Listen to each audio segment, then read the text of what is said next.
dia tafaraka ato anatin'ny fandaharana meteo indray tsika manolotra ny araba toko lasy toko vavy ny tsioka avy atsy motsinalana antrano no mandrafitra ny toetry ny andro eto Madagasikara amin'izao fotoana izao na ny alizay ny izany dia toy izao manaraka izao ny mety toetry ny andro no vinavinaina ao amin'ny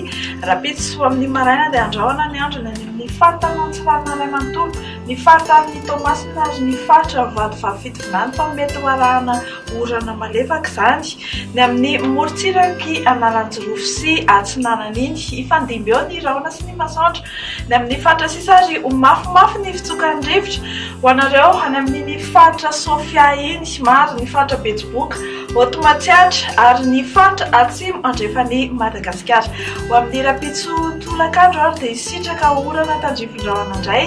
ny faritra Nosy sy Sambrano iny hitoy-antrano kosa ny orana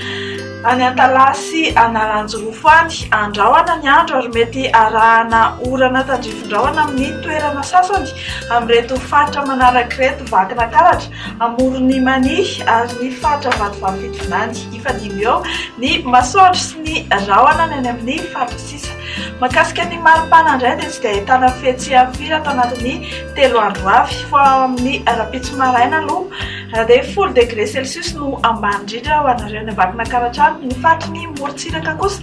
dia manodidina ny 20 degré ny ety amin'ny morotsiraka atsinanana morotsiraka andrefana dia eo anelanelany 9 hatramin'ny 13 degré celsius ho amin'ny rapitso tolakandro ny maripana ambony indrindra menamena be amin'ny sary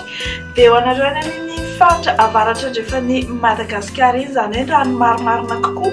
dia any Antsohihy Maevatanana sy ny faritanin'ny Mahajanga dia aleo asiana teny kely ihany mahakasika ny vinany toetr'andro andreo nosy sy firenena vitsivitsy manodidina ny Madagasikara